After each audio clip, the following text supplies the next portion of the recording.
Hey guys, we're back for another episode of Magnolia House Podcast. We're here with the main man, Alex Fry. Yep. Alex Fleur. Alex Sorry, Fleur. I just dead named him. Just say Alex. Oh yeah. Whatever, it's fine. Do you want the public knowing your I name? don't care. He's gonna change it soon anyway, so it doesn't matter. So it's just whatever. They're all wrong.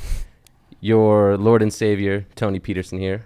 Sorry, I know you're Quaker now, so that's offensive. Yeah, it's blasphemous. But go on. Yeah. But we're doing an episode with Snap today.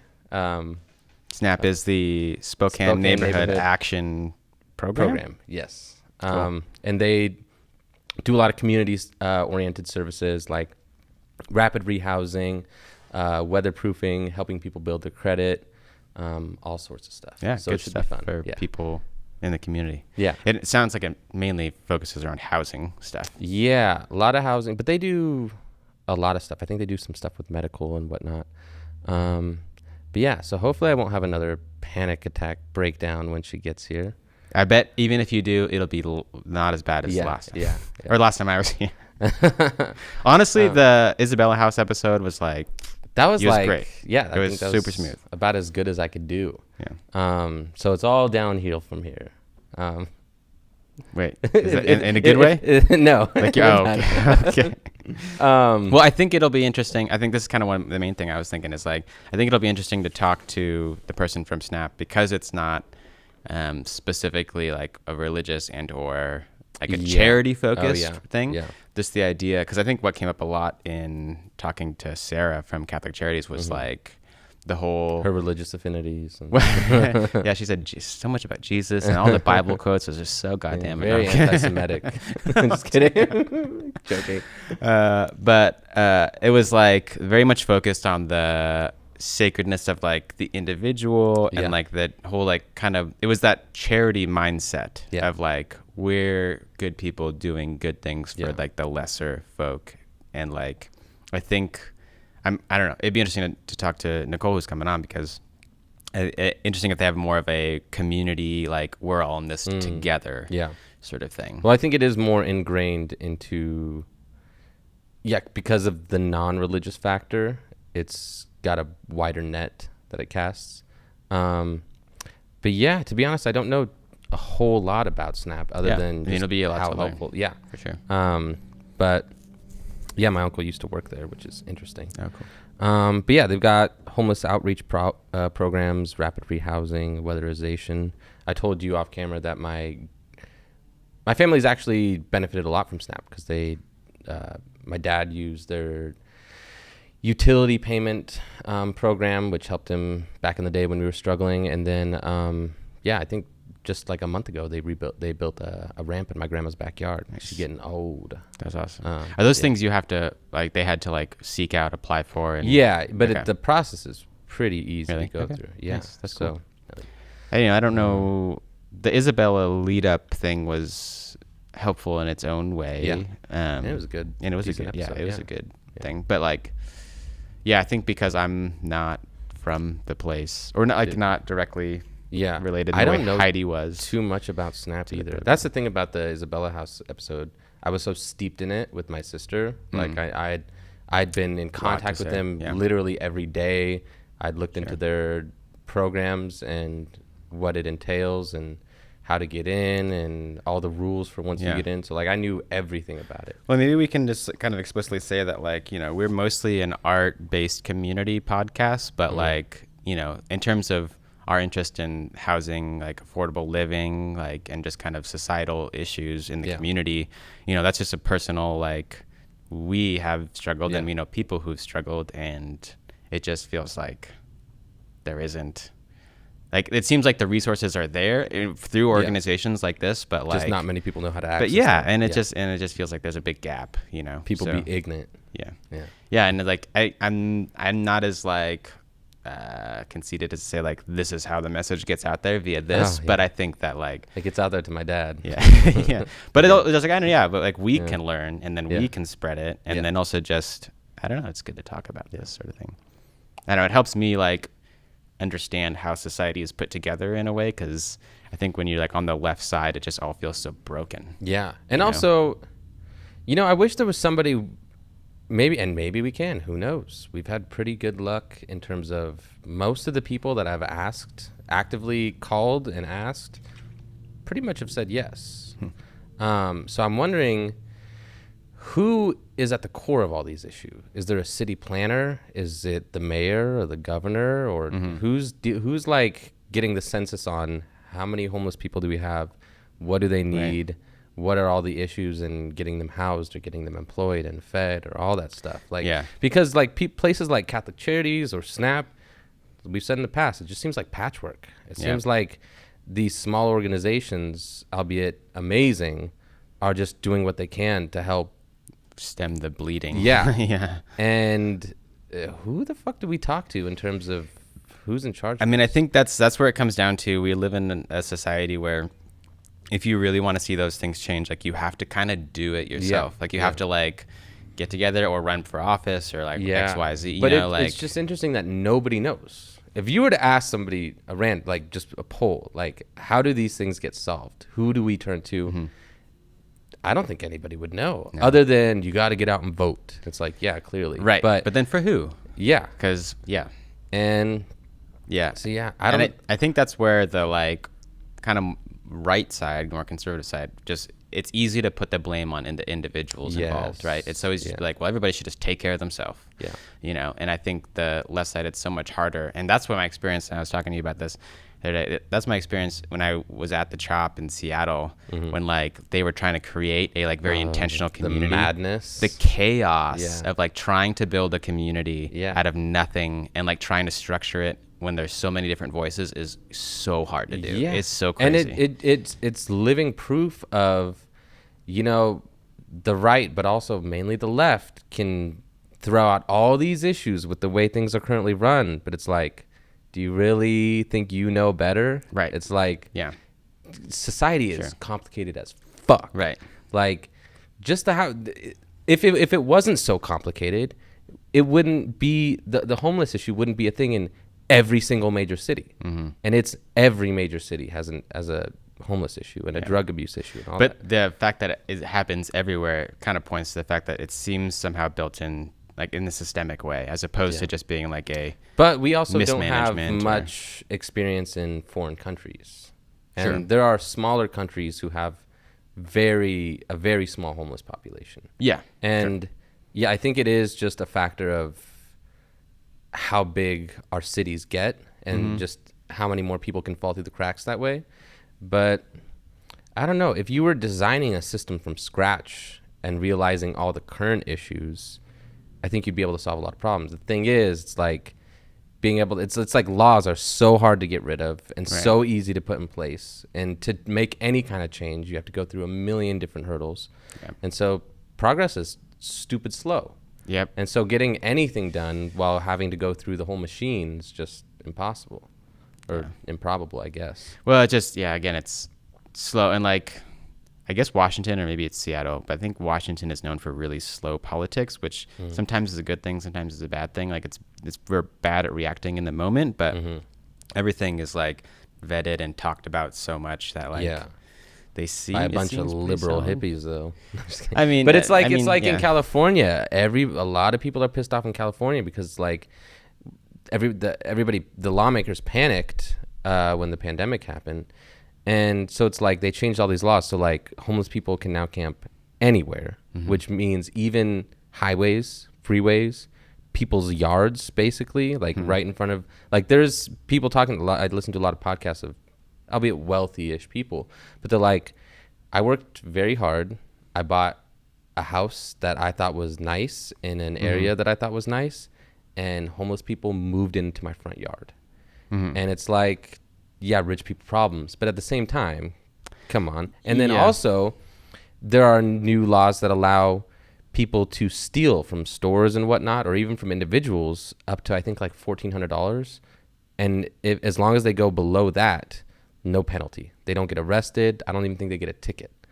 So it's like, I don't know. It goes too far in both ways. Yeah. I mean, that sounds a little crazy. Yeah, but that's California. But again, it is an issue again, like systemically, of like these people are living, affluent lives, and like there isn't like that. there's no one builds the sewer system until the shit's on their doorstep. Oh, yeah. Right. Yeah. So it's like. But I mean, if you were a homeowner, even not a wealthy one, like if I bought, like you, as you know, I'm trying to buy a house. Mm-hmm. If I just bought the house and I'm super stoked, I'm a new homeowner, and then there's just a homeless encampment that sets up on my lawn, I'd be fucking pissed.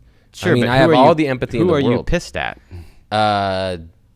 The individuals, but also the laws that allow it to happen. Like, right. I have straight empathy for those people. It sucks there's no home. But if you just got a $200,000 loan to buy a house, or way more in some cases, and people are just living on your lawn, leaving needles. Like, there were stories of just a stream of needles on the streets, floods of needles. And it's like, if you have kids, or it's like, and even if there's no needles, like if you have kids, right, young kids, and there's just homeless people on your lawn, that's, But they're the people who won't even have homeless shelters built in their neighborhoods. And so that's, and it's like, well, if you're not going to give them any place to go, like, and if nobody will take, like, what are we going to do? Like, kick everybody out of the city? Like, you know. But that's why I don't like, so it's like, I love Catholic Charities, and we talked about how people were pissed, like, you're setting them all up in one spot with their complexes.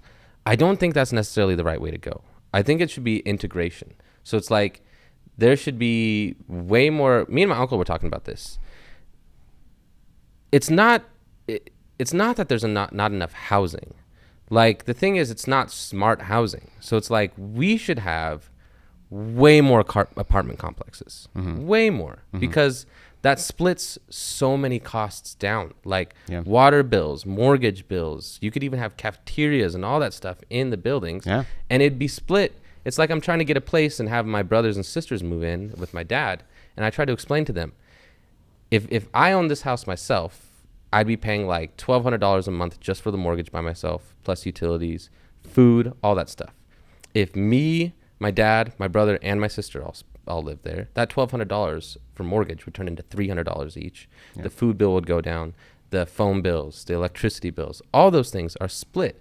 So if you have an apartment complex of 400 or 200, that minimizes the individual's responsibility to those bills. And also, it could be integrated. It wouldn't have to be a complex just full of homeless people. Sure. Because I've seen places like that, and it doesn't go well. It just gets run down. But if it's a mix of everybody in there and good upkeep, nobody even notices. Right. And so there should be vouchers and stuff for, like, rent vouchers. So it's like a homeless person could stay there and never pay a dime, you know? Or it could be income based, which is like Catholic Charities does. And it's like, as soon as if you don't have a job, zero in rent. Nice. Once you have a job, it's like 15 up to 30% of your income. And so it's like, but there's not a lot of programs like that. No, there isn't. And I don't know how much will there is to get that done on a massive scale, which is what it would need to be done. Now I'm again starting to feel like they're going to maybe wrap it up. And we're going to take a break. We got a guest coming, special guest from Snap Spokane. When I snap my fingers like Thanos, it'll be in reverse. We will all be here. Well, we're back. We did a little pre-discussion. So we're back with Nicole Bishop from Snap, Spokane Neighborhood Action Program. Action Partners, yes. Partners. Everyone makes that mistake. Okay. Well, okay. It's like when there's like an A and it's always association at the end or something like that. Yeah. Right, or administration. Yeah. Yep.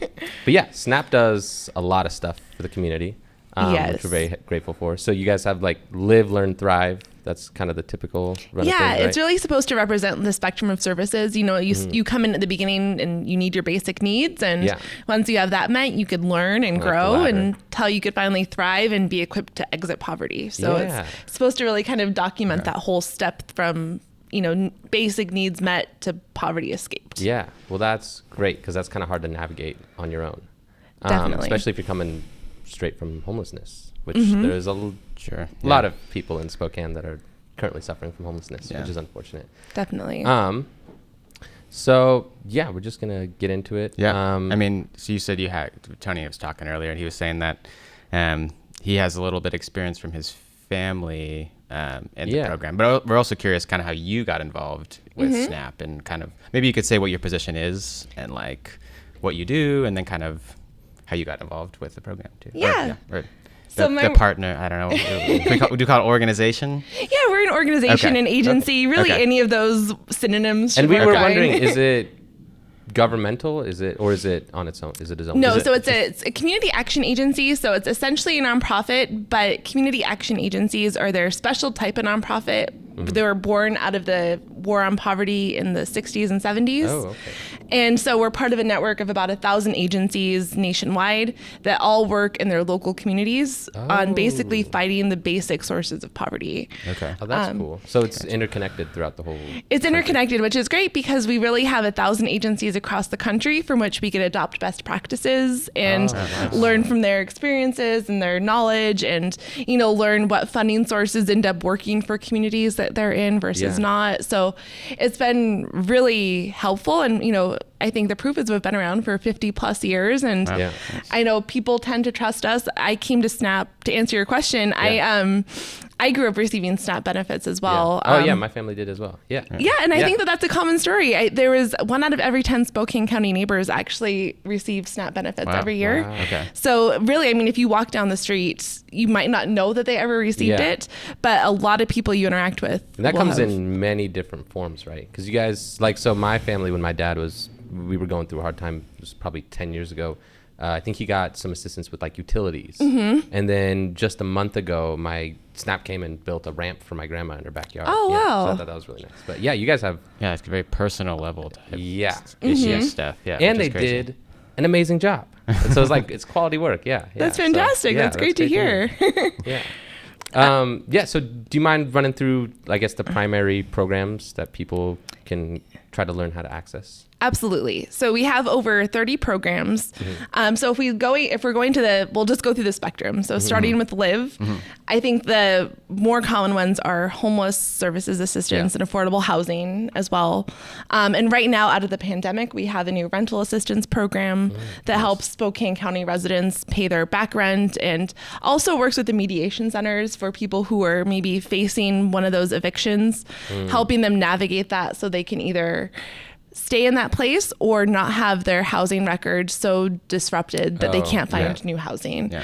Then there's also utility assistance. That's what I received as a kid as well. Weatherization, I think, was another one that I saw. Exactly. Weatherization and home repair. Which is a big deal. I think my grandma actually took advantage of that a while ago too. Oh, really? She's a little old lady, and in the winter it was just freezing, so they came by and helped her do all that stuff. That's awesome. How did they know to go to it? Just from... that's a great question. I'm interested too. They all came here as immigrants back in the day. And so we're typically pretty low income family. And so they have been well aware of all the social programs in Spokane and whatnot. So they're pretty well versed in how to navigate those things. I guess not a lot of people are. Especially you come in, I guess, from as an immigrant, you're already kind of exposed to the system a little bit more than just somebody who kind of grows up. Spokane has a lot of programs that are catered to low-income families, and which not a lot of cities have that safety net. So pretty grateful. But anyway, so we're at Live, I guess, right now. And then the other thing is the weatherization, home improvements. So it could be, let's say you have a mold problem in your house, or, your stairs are unstable. You have things that impact the health and safety of your home. We could do those non-cosmetic renovations as well. Okay. So then kind of move, and foreclosure prevention as well. And I think that's a huge one. That's another one I saw, which is huge. But how do people access, what's the application process like? It's a pretty, we're fortunate that we have staff who really make an effort of being personalized about it. I just heard one of our staff say, it's not what we do, it's how we do it. Yeah. And they really try to make that effort of being personalized. So it really, for that, there is an application, but it's more so you will call us or get in touch through our main line or our website, and it'll be a conversation, not too different from this one, where our intake workers and staff are working through and trying to find the way to maximize the kind of benefits you can receive, and looking at it in a full service way of, okay, here's foreclosure prevention. We'll work on this, but also your income will probably be a lot better if we could help you with your energy this month also. Or let's not pay $5,000 for a furnace. Let's go through and look at furnace repair through our home repair program too. Wow. Okay. So is that like obviously with foreclosure stuff, you're kind of dealing with them versus maybe the bank or whatever loan provider they have. But like in terms of like the funding for the improvement stuff, is that all funding that comes from SNAP itself? Like you're kind of allocating the funding? Or are you connecting them to other places that provide funding for those? And that's we're allocating that funding. Okay. So, and we get it from a number of sources. I know the Department of Commerce, for example, is a big source of our funding for our home improvement programs. And then for the actual improvements themselves, are you contracting people to come and do you have like people that you work closely with, or are they all SNAP employees? They're all SNAP employees. So we call them the crew, and it's really great. They're a group of, I think, mostly men who. Actually, my uncle worked there. Oh, really? That's awesome. About 10 years ago. Yeah. Very cool. Yeah. And honestly, a lot of the people he worked with are probably still there because I think most of the crew have been there for 10, 15, 20 years. Wow. Okay. But yeah, they're, like you said, with your grandma's experience, they're really skilled at what they do, and they've been here for long enough that I hope that they love it. And it seems like they do because it's reflected, and we get weekly feedback from people saying like, hey, they came in and they were so nice, and oh, by the way, they fixed my blinds because they were kind of askew, and they they're always looking for ways to help out. Always very quick too, like to get the job done. Like the time it took from applying and actually the ramp being built was a very short time, which was really cool. That's awesome. In great need. So I guess learn. Do we want to? So learn is that next piece of it. And so that kind of covers two levels. One is energy conservation education. So that's really finding ways to cut back on your energy bill. So that way, we'll give you your grant each year, but how do you help make sure that you can keep it down throughout? And weatherization is another way, but learning how to tools is another way also. And like budgeting, I think you've got credit building and budgeting workshops. Yes, so that's our financial literacy, and that's, I think, underutilized but critical. So I'll speak from my experience. I grew up low income, had really poor credit just from years of not knowing how to manage it and not being able to have a savings to know how. And I took their credit building course. It's like a series of courses. Now, after taking those courses, my credit is up to, I was proud when it went from poor to fair. Oh yeah. No, that's a great benchmark. I'm still at poor. Well, I recommend signing up. Actually, it's quick and you get that one-on-one counseling too. And we also partner with different credit unions like Canopy Credit Union to work on, it's like a credit builder loan. And so it has those implements like to help secured loan type thing. Exactly. And We're a credit trying to buy card. a house right now. I might actually sign up for these workshops then. I recommend it. And actually, now that you mention it also, we also have a first-time home buyers course. You just took that. I took the Washington State Housing Finance Commission first-time home buyer course. But, so do you know? Are you aware of that one? Yeah. So I've taken it through SNAP, and I believe it's the same course. It's you get the same kind of certification that lasts for 2 or 3 years. Yeah. Yep. So it does that, but then we could also help you from there. We have loans for first-time home buyers and down payment assistance. Through SNAP. Through SNAP. Okay. So SNAP is also, we have a subsidiary that's part of SNAP called SNAP Financial Access, and it's a certified financial development institution, which means that we can do lending like banks, but we're not beholden to the same metrics that banks are. So we could take some of those risks on loans because we know that we're working with this person and we have that connection, and we trust that if they go through our program, we can make that secure. It's a little more personalized than some big head at a bank. Honestly, probably how loans used to be before the banks became so impersonal. Like I feel like if you lived in a small town or city and like the local bank, you probably knew the people, and they were like, how's it going? Yeah, and they're like, we know Jim, like he's trying to do this thing, and like he just needs a house, and he's good for it, like type. Right. Well, that's another program I'm probably going to be looking into then, because we're in the process of trying to figure out how to buy our home and build our credit, and it's like that's great that you guys provide that because they don't teach that in school. They don't. They wish they did. Yeah. Well, everybody wishes they did. It's like, what are we doing? Well, again, I feel like some people, they don't have to, somehow they just don't have to worry about that, or things go well enough where that's not a big issue in their life. But like, I also have suffered from poor credit and like just almost like not understanding how that system worked. And like, I went to college and signed up for a bunch of loans, not knowing what a burden it would be. And like, that's the reason I can't buy a home right now, is because I have a bunch of loans that like, I didn't realize how terrible of a choice that was. A bunch of unforgivable loans, which also I just learned, and I heard it on a podcast. I don't know if it's true, but if you were to die, that would be passed on to your next of kin. Oh, your gosh. debt. I think you have debts. to. I think you have to fill in who is responsible for the loan after I'm gross. dead. It is. Well, and what's crazy too is that like we're saying, why don't they teach us in high school? We learned that the mitochondria is the powerhouse of the cell, but we don't learn about taking out the biggest loan that we may take in our lives before going to college. It's ridiculous. I was 17 when I signed for and that. They're signing people up, and that was comparatively a minor loan. Like you're seeing kids going like upwards of $200,000. Yeah, like I went to a state school, which is the cost of a house. Like right. Yeah.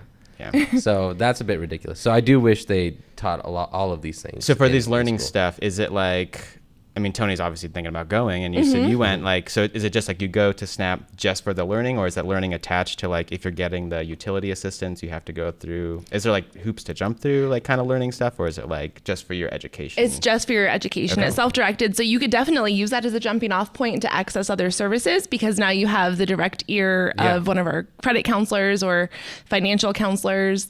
But really there's a website you go to, it's on our page, and there's an event calendar that shows the different workshops.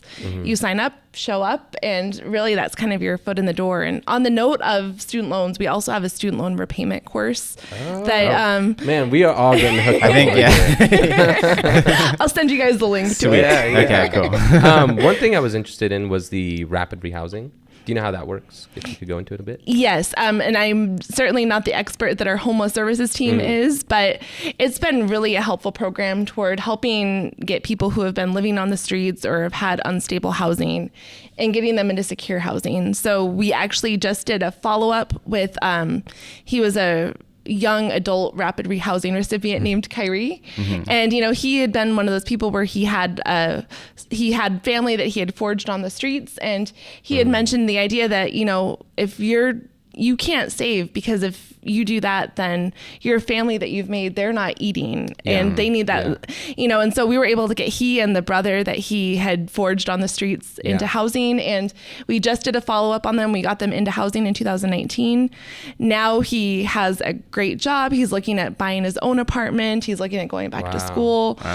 So really you do an intake with our homeless services workers, and they go through the process of, it's housing first, low barriers. So we don't put preconditions on you receiving the assistance. You just need to be able to make our appointments and, follow up as needed on what's needed. And we have different houses or different properties that we work with to help get our clients into those spaces. So is it like a monthly voucher, like rent voucher or something like that? I always wonder how that works. Yeah, and to be honest, I might be a little unclear too. I think that the biggest lift that it has is it provides the down payment, the first few months rent as well. While they'll get their footing, we help provide furniture and even money just so they could have pizza in their house on their first night or two. Just to feel comfortable and human again. Right. Exactly. It's a rite of passage.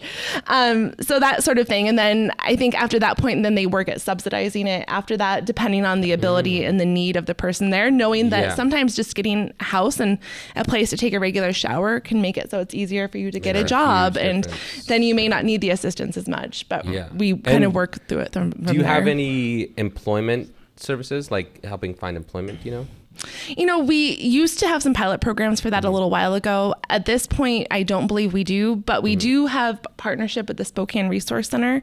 We have a staff member who's a regular member at the Resource Center, and they do a lot of employment services there. So really, because with all these services, I can almost see an arc of how somebody could go from completely on the streets to moving into their own place, and then getting a job and being more self-sufficient, and then through your credit building things, building their credit, and then buying a house, and then completely they go straight, completely 360 or 180.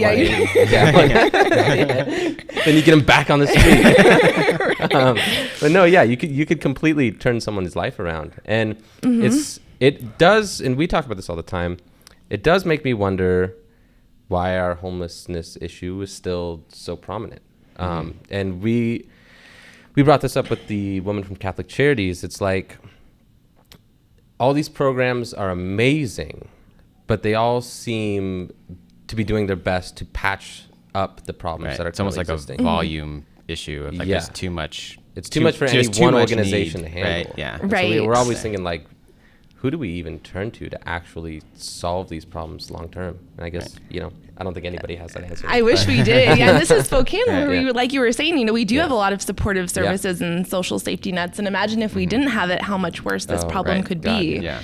And really for us, our focus, I think, is wanting to increase affordable housing stock because we, as much as we can, and with the other agencies, try to get folks housed and, get that initial burden off of them. Yeah. But if still they're needing to pay $1,200 for a studio apartment, it's rough. It's rough. Yeah. So that's one of our strategic plan priorities, is to see what we can do as an agency to increase that and hope that becomes a priority for others in the area too. I mean, I think a lot of different people have different ideas, and like, I'm sure it's not as simple as like, obviously SNAP's doing great work, Catholic Charities is doing great work to help like stem the issue, but again, it's like, it's a much bigger thing, right? Like, and I think everybody's trying to attack it from so many different ways, and even just like the fight for like a higher minimum wage type. I mean, you're talking about like having to pay $1,200 for for a monthly for an apartment. It's like my dad worked like 80 hours a week, and like he had 4 kids. I have 3 brothers and sisters, and like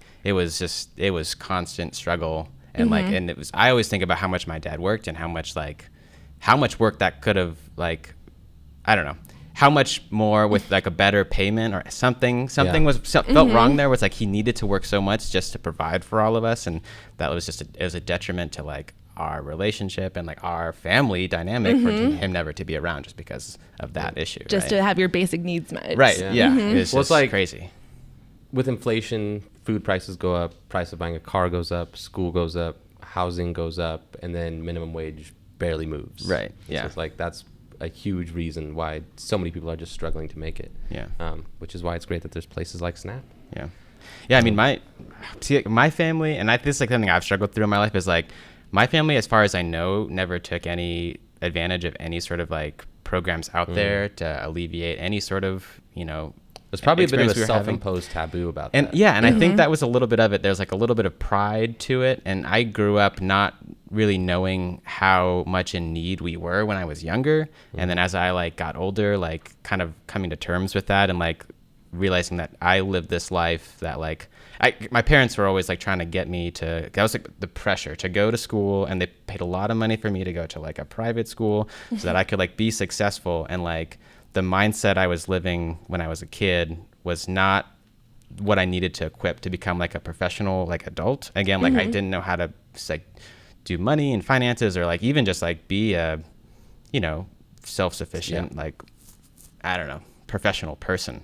And like, that was such a struggle for me because I struggled when I got older to understand if I was the person in need that should be applying to these programs. Right. Like, so that's something that I've struggled with a lot. You also feel maybe even a little bit guilty because you can see people who feel like you'd feel that maybe they need him more. And and it's just like, is this for me? And like, because it's like, it's not that I didn't need help, but it's like, I don't know if I was telling you or Clementine the other day, of just like, I was living paycheck to paycheck for so long, and I was like always thinking like maybe I could apply for like things like food stamps or whatever, but I was like, I'm getting by. Like, I'm sure I'm only eating like rice and tortillas and beans, but you're not like thriving. But I'm not thriving, I guess. Nice Sure. segue. Yeah. But I think that's a struggle, and I don't know like if you guys if you're aware of any encountering of like not being able to reach certain people, or encountering people who like don't want to accept help or anything like that. That's an issue. It's so common. I mean, what you're describing, it could almost verbatim translated to so many different people. And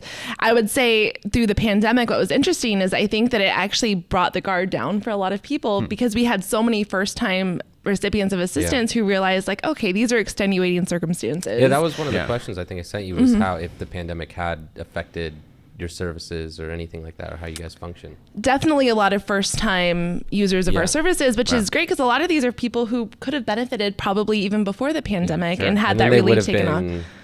A bit more secure by the time the pandemic came, probably. Exactly. But I mean, we hear heartbreaking stories. Like our energy assistance team hears so often seniors who say like, oh, it's, it's fine. Like, I have it planned. If I eat every other day, then I don't need to take it away from somebody else. Sure. Gosh. And it's I don't need my oxygen all the time. We're sharing our oxygen. No, actually, it's no. We had, so there was somebody where they have oxygen and they're like, I just want wanted to thank you so much because now that I have my energy grant, he was rationing his oxygen tank because it was taking up so much energy.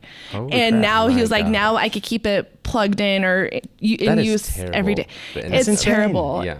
Like that's like someone has like accepted that as the way they should live their life. Like that's, I don't know, that's crazy to me. It's heartbreaking. It really, really is. And there's so many levels in between of that. There's the people who are really, really suffering and not necessarily acknowledging. They feel that, well, I can endure the suffering so somebody else doesn't have to. Yeah. And then there's other people, like I just convinced my niece to sign up for energy assistance, and she originally wasn't going to. She was like, no.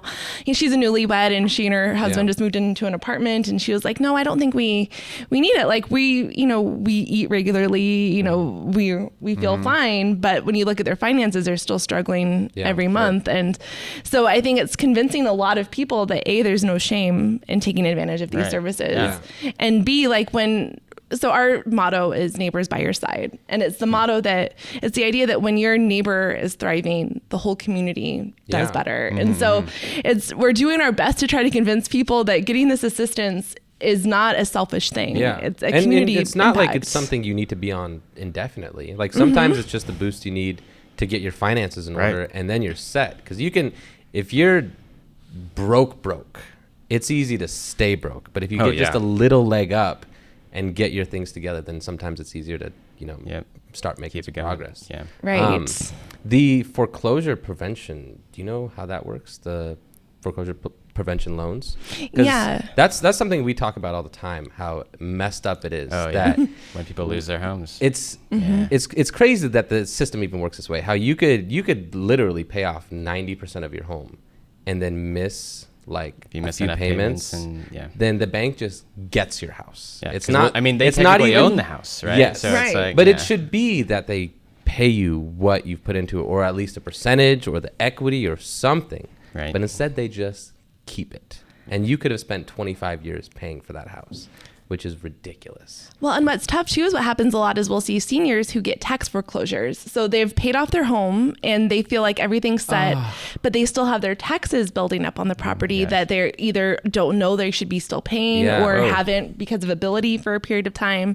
And so initially before the pandemic, that was probably most of the foreclosure prevention loans we worked with were for those tax foreclosures for people who owned their home outright. They own their home, but it's the property tax that gets them? Exactly, because if that builds up for 3 years, let's say, then that's when it starts. And the treasurer's office has been great at working with a lot of those folks, but it gets to be a certain point where, if they're not able to get any traction, they can't get any traction. Sure, and so helping with that has been...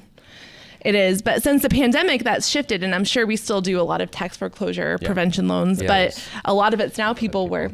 they've been out of work for who knows how long and they need it paid. And so, or especially if you're an elder person, you're on a limited set budget every month, like whatever you get from, your retirement or whatever. Yeah. Do you know anything about how the process works in terms of foreclosure prevention? Yeah. What kind of loan it is or interest or anything like that? So because we're that certified financial development institution, we have our own lending. So we're able to do low interest rates. We're able to keep it flexible.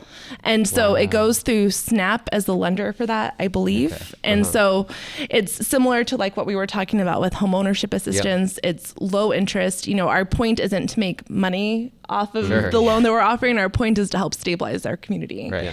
And so it's really similar, I think, in terms of process. If you're somebody who's listening and you say, I'm feeling threatened that I may not be able to stay in my home, honestly, just reach out to us. I daily send emails over to our gal who handles our foreclosure prevention. And within the day, typically, she was like, yep, I responded. We have an appointment set up for next week. So just having that conversation, I think, could also give a lot of peace of mind because we have that institutional knowledge and tools that it's hard to Google that stuff. It's just so different when like you're somebody who knows how the system works enough to like just be like, oh yeah, so this is where like this is all the stuff you got to get. This is the list of the things you got. I would say most people don't know because people don't know that. Right. And it's just like insane that we would set people up like public schools do not like set people up to live in the system that we created, and it's just like it just seems a little unfair.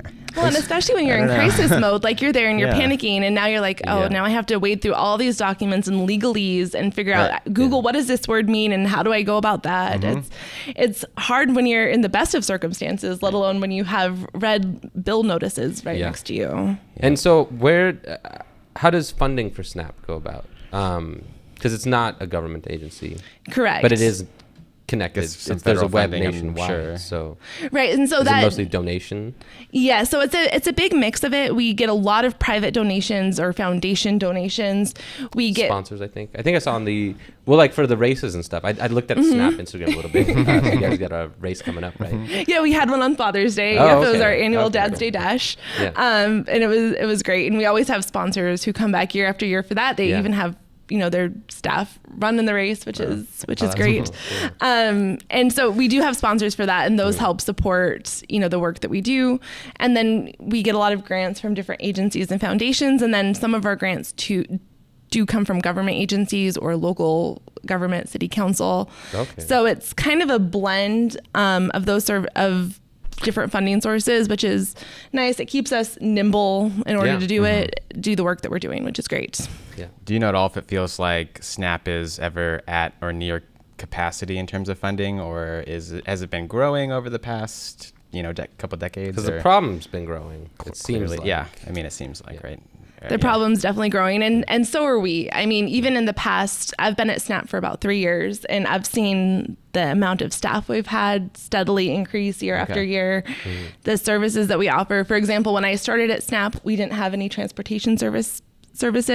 Which is another thing I saw. Do you want to go into that a little bit? Yeah, so it's called Spokane Resource Rides or Spokane Ride to Health. That's the one I saw, yeah. And so it started out a few years ago, and it had a different iteration than it has now. It started out with the idea that there are a lot of people who pay at great either personal expense or at community expense to go to emergency rooms for hospital visits because they don't have health care, they can't afford a primary care doctor.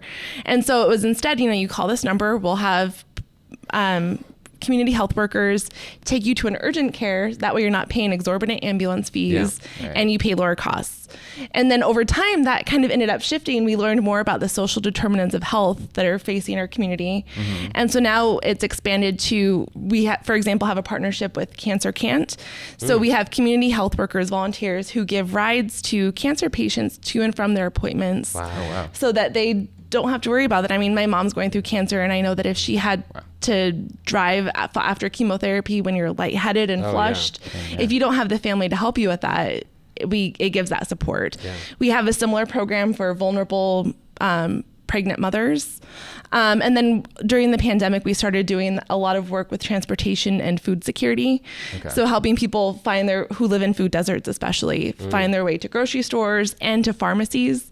Yeah. That ends up being a barrier too. The one I was really thinking of when what is it, Ride to Health? What is it called? Spokane Ride to Health, exactly. Yeah. That's what I pictured in my head. It was probably a lot of pharmacy visits. Yeah. Definitely, to and from, which is nice. Especially we have people who they only need it for a short amount of time. Maybe they broke their leg or something, or we had a woman who broke her arm or her shoulder, and so she needed the services. And it's not worth it to necessarily get on the list to have one of those accessibility vans come to your house every so often. Yeah.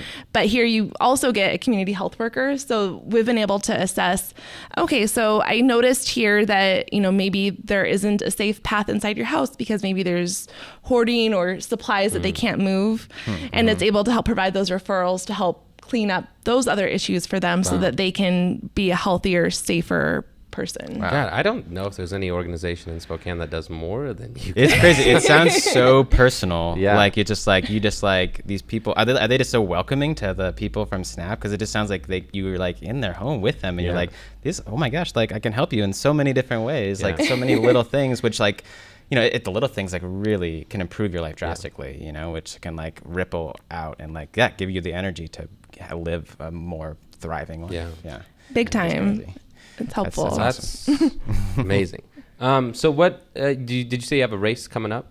So we had one on Father's Day. We have an event. You have something coming up. Yeah. We do. So every October we have our biggest fundraiser, and last year was our first annual one, our inaugural Power of Connection. So we used to do one of those luncheons, and we had that for almost 10 years, where you go to a big conference room or banquet hall and, you listen for an hour. And after the pandemic, we shifted a bit, which, it has been nice for us because it allows us to engage in different ways. Yeah. And we've turned it into peer-to-peer fundraising month. And so we start with a kickoff event. We're going to have that in September, and that's for virtual table captains. So normally, you would come, let's say I invited you two to be table captains. You'd bring, 10 of your closest friends and family to the table, and you'd listen to our spiel. Well, now that we're not doing that in person, now you're kind of your own fundraisers. And so you have fundraising pages. We have fundraising goals and incentives so that people can, do their best to, maybe yourself, you could only donate 20, but among your 10 friends, now you have $200 that comes in. And given those donations, then you could possibly get some prizes based on that. And then we also are working with sponsors, and they're leveraging their dollars as matching funds. And so if people donate to those pages, then it's increasing the overall amount that's donated to the campaign. Awesome. And so how do you sign up? Just the Snap website? Is there a link there? Yeah, so there'll be a link on the website, or you could also email me directly at communications@snapwa.org. And we'll give you all the tools to set you up. And at our kickoff event, we'll have some hors d'oeuvres from some Snap supported small businesses, and we'll show you how to do everything so you can be a rock star fundraiser and put me out of a job. So it's mostly virtual event or completely virtual event? It's mostly virtual. So the only non-virtual element is a kickoff for virtual table captains who are going to be...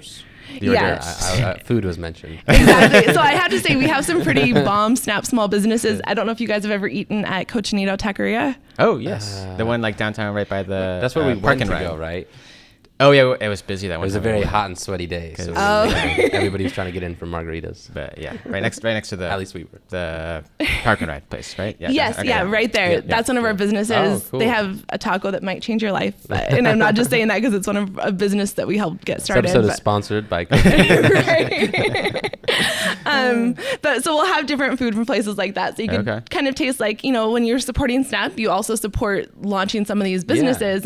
Here's how you benefit. See how tasty that taco is.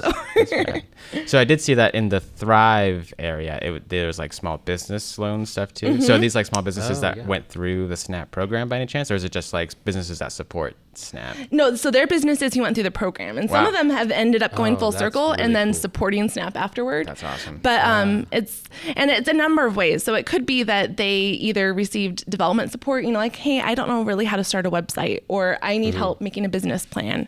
Or in some cases, it's that they actually received a loan to start a small business from SNAP. And what's really cool, I think, about our services is that 80% of our small businesses stay open after 5 years, which is like the inverse of the national average. Dang. So if you look at a place like Cedar Coffee is a great example of a SNAP-supported small business. It was started by immigrants from, I believe, Russia or Ukraine. They came here. They had experience, running businesses over there, but nothing that they could take over here that would qualify for a traditional loan. But because we have that personalized connection, we could work with them, and we kind of helped them start to finish, not only with the loan piece, but, finding community members to work with, finding contractors to get it going. And then after the pandemic, a lot of businesses had to change their models. And so we worked with a lot of those businesses too to bring them technologically up to speed, or how do you convert this to a web-based model? So kind of across the board, but it's pretty exciting. What are the titles? I'm just curious of the people that work at Snap, because it sounds like they do everything. There's actually only one guy. He just runs himself ragged. I'll build your website, then I gotta go build a ramp, and I'll be. But yeah, is it like there's like people for each kind of, is it like business people, and then there's like they have like people that work for them, and then there's just like, actually, how many employees do you guys have? I'm just curious. So we have about, I think, 150. We also, though, within that's at our full capacity. We have seasonal employees too. So our energy season for energy assistance runs October till about April or May.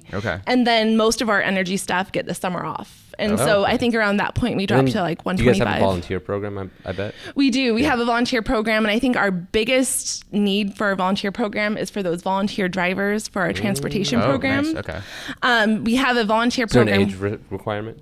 18 and above, I believe. Cool. So, and then, a clean driving record, or mostly clean, clean in the past, let's say 5 or 10 years, I want to say.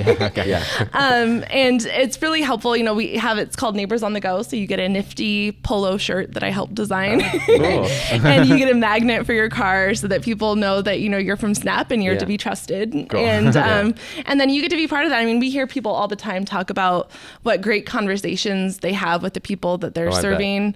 Awesome. I know one of them, they both were secretaries at a similar business, like that were neighbors for 20 years, and they didn't realize it. So they got to just reminisce about all those different stories and just kind of reconnected their youth. And that's rad. It's really sweet. No, I'm just honestly, I'm kind of in awe because there's so much happening, and you said they've been around for 50 years, and I didn't know there was this stuff out there and so many people getting help, and it's just kind of amazing to hear. And again, it's for me, I just always think about how much help I could have used when I was younger, and I'm sure I could. There's so much still now. Yeah, there's probably learn quite a few lot things I'm going to be looking into, and it just always makes me think of all these people that have come to SNAP, how did they know to hear? Because it sounds just an amazing community hub. Yeah. Just this is really what the community is in Spokane, and the people that need help and the people who can give help, and that's really where it's at. And I just didn't know it was there. Well, and it's common. I mean, I grew up with SNAP assistance, and after I started working here, my mom was like, "Gosh, dang it! Why didn't you tell me that we could have gotten more than energy assistance?" I remember growing up, we had a busted window where in the winter it would be freezing, or in an unsafe neighborhood, we're like, "Gosh, who's gonna?" And that's a small enough thing where you wouldn't think you could go somewhere to get help about. Yeah. Exactly. Yeah. And we could have this entire time. And so, if you guys have any insight, it's a challenge to convey 30 programs. It's one thing if you're come to us for energy assistance. Yeah. That's an easy drum to beat. But when you're trying to say for energy assistance, also to put in a ramp. Also, we could get you to the pharmacy. Yes. Also, if you want to start a business. Start your business. Stop your house. Basically, it's what do you need right now? Yeah, really. Because there are people that would like to help you out with that. Yeah. That's what I just feel is going on right now. Well, and what's the thing too, though, is, everyone always thinks that the P in SNAP is programs, but it is partners. And the reality is it's a community effort, and we couldn't do it without our partners. You mentioned Catholic Charities came on here earlier, and we work with them often. So with homelessness, for example, we have the ability to serve singles, but if you're a family, if you have children, you can direct them to Catholic Charities. Exactly, because they cover that piece of it. So it's really a community what other solution. Communities do you work with, like Catholic Charities? Yeah, I was wondering about that actually. Yeah, so we work with quite a few. I think a great example of partnerships we've had is out of rental assistance. One of the challenges is how do we meet different populations, especially vulnerable, underserved populations that we really haven't met before or interacted with. And they're possibly some of the folks who need rental assistance the most. Yeah. And so we've partnered with Latinos in Spokane, for example, and Emmanuel Life Church, I believe, Jesus is the Answer Church, the NAACP, I believe, or no, the Carl Maxey Center. NWA. Sorry, that was a bad joke.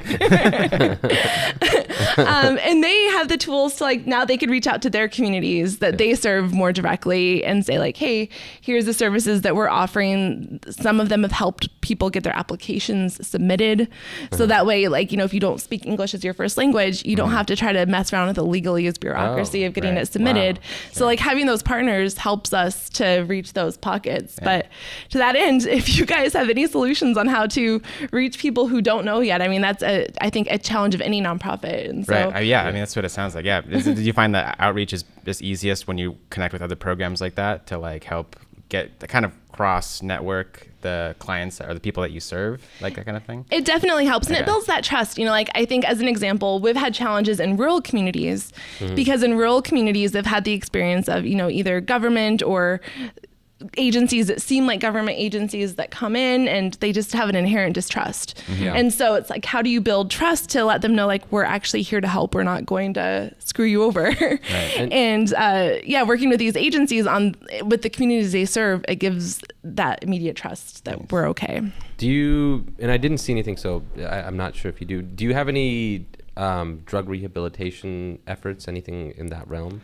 Not directly. I think years ago we did have a pilot about that, but we do work with, I think, Frontier Behavioral Health to work with referrals and get that going. I know in homeless services, our caseworkers, I don't know how they do it, but they work across, or, over time, I feel like, to connect with, okay, so we're about to get you housing. Because that's where my question was leading to, because a lot of places it's hard to get into housing if you are currently struggling with a drug addiction. Yeah. Right. Well, and if we want it to be a long-term solution too, we could get you the housing, but if you are still struggling with your disease, then it's hard to maintain that and, keep growing and learning and thriving. So we definitely do, even though we don't have the services ourselves, that's part of the PM Partners, is we have our partners that we work with and direct. And, it's fascinating. A lot of our caseworkers, they know people at different agencies by name, and they're like, oh yeah, I'll just connect you to Sarah. Sarah's great. She'll do X, Y, and Z. So, and that's helpful too, just being out in the community. I know, like with homeless services, we have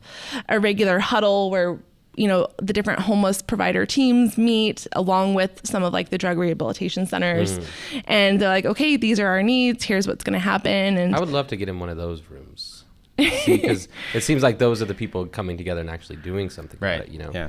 Because I wonder how much of the issue in Spokane is lack of resources or lack of knowledge of resources, or just is it straight up addiction issues? Because that could also be it too. Because my siblings were homeless for quite some time. I want to say willingly, but not just because of their drug addiction. So I don't know. And this goes back to these programs do so much. What is the government not doing? And Right. Yeah. And I mean, it sounds like kind of what you're saying is that like government, some people are kind of just initially or reflexively adverse to the whole government intervention type thing. Yeah. And like maybe people just respond better to the non-governmental agencies that are doing the work out there or something like that. Because I mean, I think like, because the difference between the government side and like a private nonprofit or a private organization is that the government in some ways, like so many things are obligatory and conditional, and like I feel like you're probably less flexible if you work with the government. Because like when I hear like government programs, I always think of just like what hoops have they designed for you to have to jump through in order, and then it's all impersonal. And like we were talking about, like if we ever talked to somebody that worked for a government agency, how much probably more bureaucratic they might seem. Well, it's like to food like stamps somebody access. who's like if I remember in the past, families signing up for food stamps, you have to watch every word you say. Like, how much do you make? Who are you living with? Like, what do you do? Like, it's like, and the second you say the wrong word, it's like, nope, can't access it. Right. It's like, Yeah. well, Right. Jesus, I mean, who is this for then? That was my mom's experience when she immigrated to the U.S. They had several interviews, and like if you like say the wrong thing of like why are you coming to the U.S. and if you answer like wrong, you have to like they turn you in. You have to come back again and do the interview until you basically get the interview right. Oh gosh. But it's also like when my friend gave me their car. And I was like trying to like figure out like I gave them some money basically to fix they fixed the car, and then they gave it to me, and I was like, they were like, okay, you can have the car if you just pay for all the repairs I just did. I was like, okay. And then we like had to transfer the title or whatever, and like they had done something before where like you sell the car for $1. So I filled out the paperwork. I was like, okay, I'll do that. You can do that once. But you can only give it as a gift because it qualifies as a gift at that point. Yeah. And you can only do that once with each car or whatever.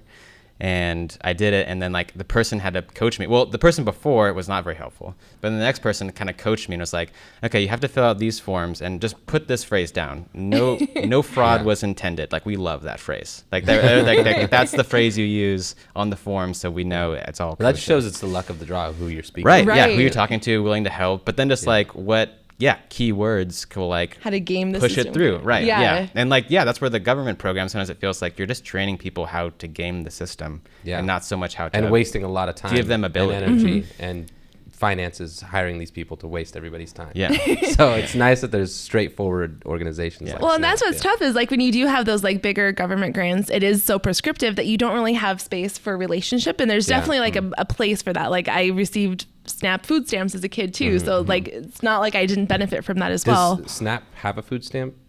No, so I'm sorry, not our SNAP. So it's a federal SNAP. A different SNAP. I also mixed it up when he said that you were from SNAP. I was like, oh, like that's why I was like, government supplemental nutrition assistance. Is that program from DSHS? It's the same as that SNAP is DSHS. Yes, okay. and we get that call all the time, so much so that I have the link saved in my bookmarks and I just copy paste and send.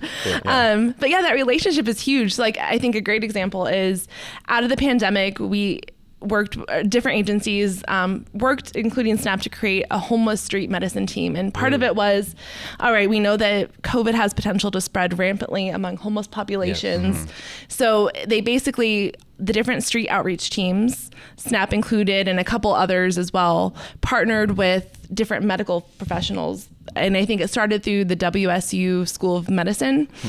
And so then they do those exams like, okay, do you have COVID? No. Let's check your blood pressure.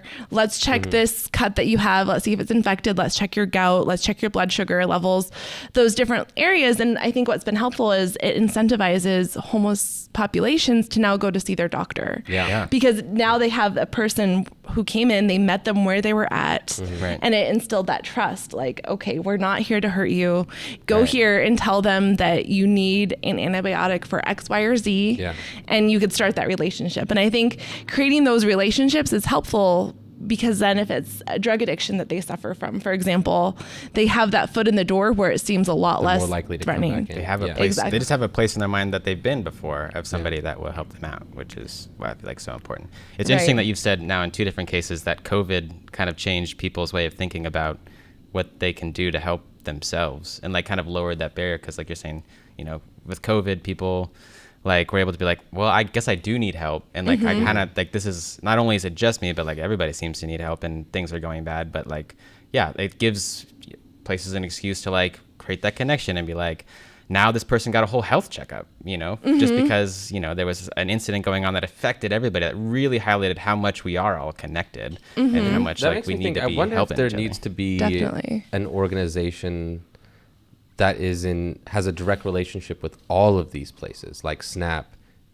Catholic Charities, Union Gospel Mission, because it's like they're all going after the same efforts, but everybody's kind of doing their best to patch. It sounds like there is a pretty good network going on. But it's relying on the people like involved in each organization to like really stay connected and referring each other around. But what does help too is there is that number 211, and a lot of times people use it to call, like, I think the YWCA popularizes it a lot if people are suffering from domestic violence. Here's where you could go to get resources to get out safely. But it's not just for domestic violence, it's for community resources as a whole. So for example, earlier in the year, we had depleted for the time being the rental assistance funding that we had. And our line was, well, we're not sure who else offers it right now, but call 211. And basically they help do assessments to be like, okay, so it sounds like you need the following things. Here's agencies that we recommend you connect with to make that happen. So I admittedly have never personally tried calling 211, so I don't know what the process is, but I know that it's really common for agencies to, like SNAP, I think Catholic Charities to put their services there, and they could help be that connector. What is 211? Yeah, I saw it on your website, and I've seen it on a couple signs downtown too, 211. But yeah, I don't know exactly. Nobody's ever explained it to me what it is particularly. So what kind of people should be calling? Is it just a directory? Number?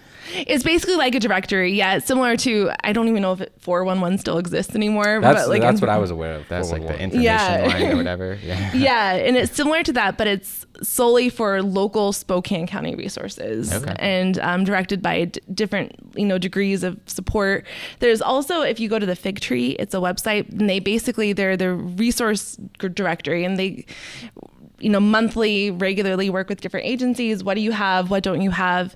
They update their website with all of that information as well, and they categorize it and catalog it. That sounds like kind of what you're talking about. Yeah. That's just about on it. Nice. That's amazing. That's cool. Super helpful. Yeah. SNAP is really amazing. And thank you. God, it does seem like they're doing a lot of the things that probably the government should be doing. But I don't know. And having these conversations. I mean, Tony and I talk a lot about how we can solve all of society's problems, but we're gonna single-handed. And having all these conversations with people, it just sounds like, I don't know, maybe the government way. Like, of course, government funding is always good, and like we just talk about all the systemic issues and how like we've created a society that just seems to be putting so many people under other people's feet, and like other people are just kind of get thrown into the grinder, societally speaking, and it's just. Yeah, I think Tony's lamenting the fact that like the problem seems insurmountable. Like, it does. And it seems like nobody knows who to actually turn to in terms of solving these problems. Solve all of it. Yeah. Or how to like Sarah from Catholic Charities kept saying how to go upstream enough to solve the issues that start all the problems that people encounter in their life. And it's like, it's difficult to like float that line between helping everybody and I think imposing help on everybody, which is what people, I don't know, what we struggle with as a society. How far do we go to like make sure everybody's okay? Right. Yeah. No, and it's the idea, like part of our mission statement is providing opportunities to help people in need reach their full potential. And I think that's the idea. It's opportunities. And I do almost wish we could speak to somebody who has gone through the program. And because like I said, you could kind of see a clear line from going from basically on the streets to being fully self-sufficient. And I think seeing somebody who's living proof of that would be kind of inspiring to a lot of people. Yeah. But it even sounds like it's so great that you can just go and for this, that, or the other in a very personal way, like this, you know, like your grandma, like this ramp just would change my life. Yeah. You know, like it's not like I'm not, you know, I'm sure she needs help in other ways too, but just like that one thing, or like even us going to go for a class or something, you know, how much that would just change. I'm definitely going to be going to the credit building workshop and the down payment assistance and first time home buyer programs. Yeah. Definitely recommended. I'm looking at the home buyer thing too. Yeah. Cool. I mean, is there anything else you want to plug or talk about or point out that SNAP does, or other things that we should be aware of, I guess? Yeah, I mean, I guess I would just say that it's really community support that helps make us possible as a community action agency. And we don't just mean that in terms of donations, though obviously that's helpful. But really a big part of it is signal boosting. You know, everybody has their own networks, their own circles that they communicate with. And if people don't know, they can't get the help that they deserve. And so I really encourage everybody to like our social media page. All of them are at Snap Spokane. We have our regular updates on there. And even if it's not a SNAP service, if it's something that's a community good, you know, like vaccine clinics or, you know, Family Promise, for example, has rental assistance programs, and we'll put that information out there. So it kind of serves as its own hub in and of itself to help with that kind of information. Volunteering as well. Even just attending our events, you know, like our Dad's Day Dash next year for Father's Day, you get to have a Father's Day activity and know that part of it is supporting SNAP. And what's the upcoming event called again? So the upcoming event is called Power of Connection. Okay. And yeah, it's that fundraising event. So that's something where even if folks don't have their own financial means, if you just have enough ambition and gall to ask. And know a few people. Know a few people. Which we all do. Exactly. And the other thing too is sharing your story. Like, for example, talking to both of you, and you have in different ways you've touched SNAP services, whether personally or with your family. And I think sharing those stories either with us directly or just to people you talk to, it helps normalize receiving that assistance. Yeah, right. Totally. And is really helpful. So I would encourage all of that. And if you go on our website, snapwa.org/stories, you can see some of those stories of people. There's one, this is a great example of somebody who kind of went through the spectrum of services. She came to us when she was really insecure in housing, kind of in and out of homelessness. We're able to get her secure, be able to find her adequate housing. Now that she has her housing, we helped to provide for energy assistance during that period of time. Then she's an artist. She wanted to start a small business. So we helped her get the training needed, the business, working on a business plan, I believe some funding. And now she's an artist with her own business who started out going through the homelessness services. Well, we should have connected with you a long time. We could get things going. We're both artists too. So that's a big part of that. You're an artist. I'm an artist. Yeah, is that logo your guys' design? Yeah, he did. Yeah, it looks great. Yeah. And then Tony did the music for the podcast. Oh yeah, for the intro. And we built this table. It's not an art thing, but it's we kind of pulling apart a little bit, but first time. So that looks great. So, well, Nicole, thank you so much for coming. Thanks for having so me. much. Oh my gosh, and we appreciate everything Snap does. It's amazing. Thank you. So we will throw all the links up and do all the. And also a personal thank you to Snap, because I've directly benefited from your guys' services, and will probably in the very near future be benefiting more from them. So. Yeah, so it's awesome. You could soon be one of our full service, full circle clients. Full circle. There it is. Okay. Well, that was the episode, guys. Thank you again to Nicole, and thank you to Snap, and we'll see you next time. Yeah, thanks so much. Yeah, it's always nice to get